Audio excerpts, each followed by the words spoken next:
We're going to talk about the quantity of heat today. So the quantity of heat is how much thermal or heat energy something has. So quantity of heat is actually energy. Energy is measured in joules. First thing we do when we solve any physics problems, write down our given information. So I'm looking here and it says 200 milliliters of water. But I don't want milliliters because in the formula I have mass, and we know mass is measured in kilograms. Now there's something neat about water.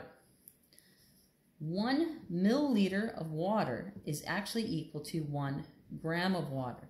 So the fact that they gave us milliliters, we can convert that to kilograms very easily.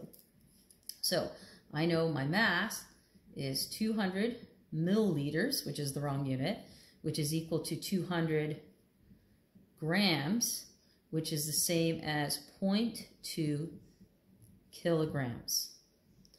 The next thing I know is my temperature difference.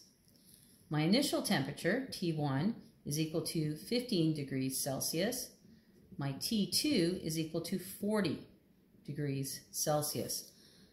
I actually want the difference in temperature, delta T. Delta, the triangle, it's a Greek symbol, means the change. Well, when I go from 15 to 40 degrees, how many degrees did I go up?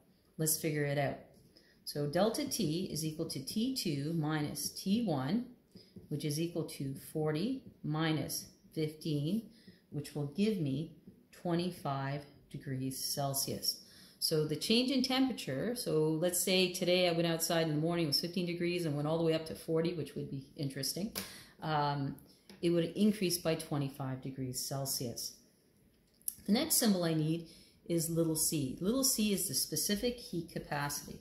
So the specific heat capacity of water, now every substance has a different specific heat capacity, so you have to look it up, is 4.18 times 10 to the 3. And you may be wondering, where is Mrs. Murnick getting this value from? Well, go to page 281.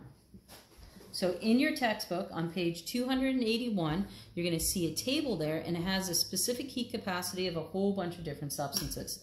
So if you're dealing with, say, ethyl alcohol, or water or vinegar or oil, you need to look up, okay, well, what is the specific heat capacity of that substance? Next, we have Q. That's what we're looking for.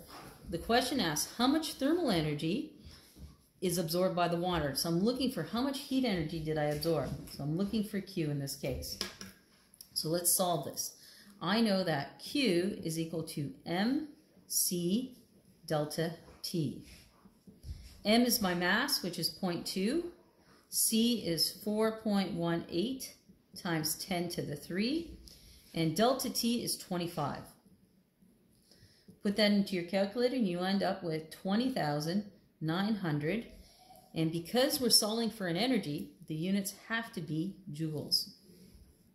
So what we solved for was the fact that water absorbs 20,900 joules of thermal or heat energy.